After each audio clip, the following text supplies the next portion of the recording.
Hi everyone, we're Sara and EL, PhD students in Brown University's Egyptology and Assyriology department.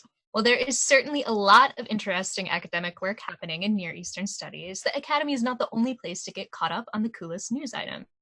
One resource that many Assyriologists subscribe to is the Agade listserv, compiled by Jack Satson, the Mary Jane Worthen Professor of Judaic and Biblical Studies at Vanderbilt University.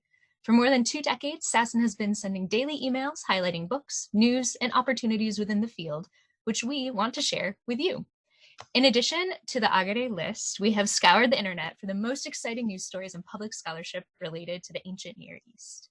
Throughout the month, EL and I will curate a selection of items for interested non-specialists, then we'll share them with you in videos like this so that you can be part of the conversation.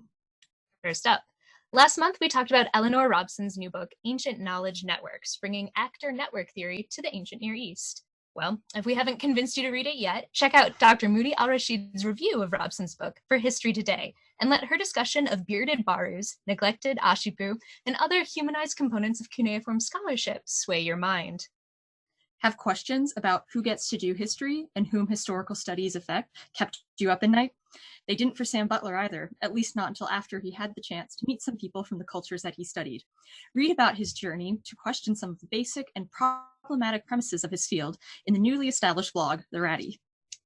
Sometimes the study of the ancient Near East is surprisingly relevant to today. The New York Times recently profiled a mathematician who developed a method for solving quadratic equations that follows techniques used by the Babylonians.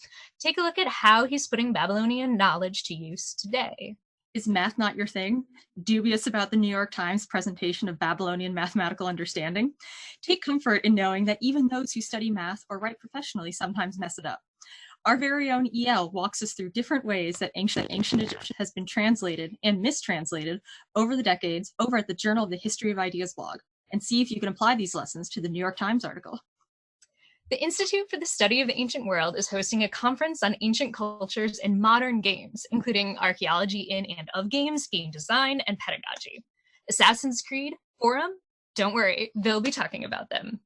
I have it on good authority that you'll also have the opportunity to do a little play testing while you're there. You can register for this conference now, and if you go, please live tweet it so that I can attend vicariously. Reconstructing the past from ancient texts can be challenging and often is subject to some uncertainty, but not always.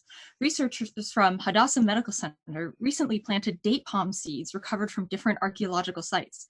Despite being radiocarbon dated to roughly 2,000 years old, these seeds sprouted and are allowing researchers to analyze differences between ancient and modern date palms and the contributions of these plants to ancient medicines.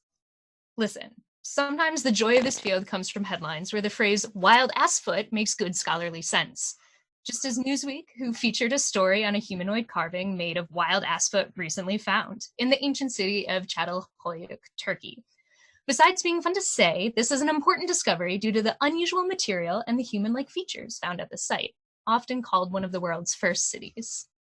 It's 2020, which means it's time to make the technology I was promised by last century's sci-fi work for me. To help with that, Dimitris Tsakonis has been recreating ancient Athens in 3D and making his models available to the public online. You can browse the structures from all angles or even 3D print your own models. Read more about this artist and project in a profile for Hyperallergic. Climate change, the 2020 election, or the possibility of a pandemic got you down? Katie Cantwell reminds us that the antidote for despair isn't in philosophy, but rather tragedy. In her essay for Eidolon's series on the end of the world, Cantwell talks about Roman tragedy and how it's both cathartic and validating, in a piece that provides its own sense of catharsis and is well worth a read. Maybe you missed it, but February 20th was a very important day, International LEGO Classicism Day. Classicists around the world celebrated by representing their field in research with LEGO blocks and figurines. Take a look at the Cruise Project's discussion of literacy in Pompeii as told through LEGO. In April of 2018, Enrique Jimenez began a new and ambitious project with the goal of significantly contributing to the reconstruction of Babylonian literature in the first millennium BCE.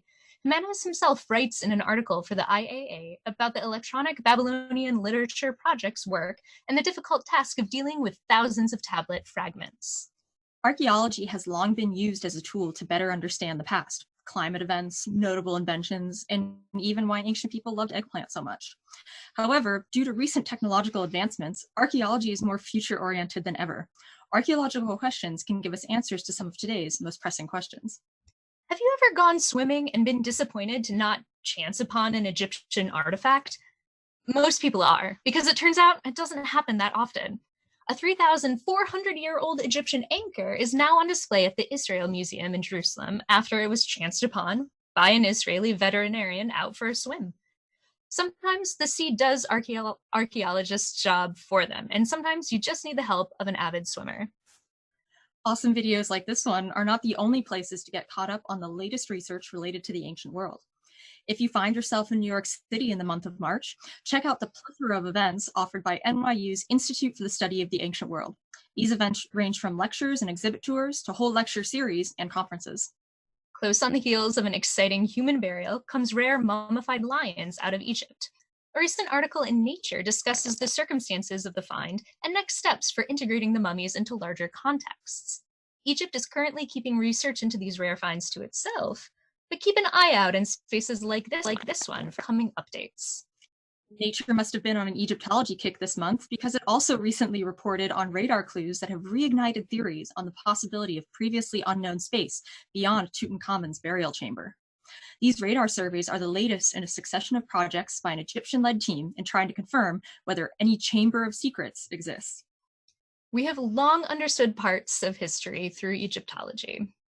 But did you know that Egyptology itself has a history?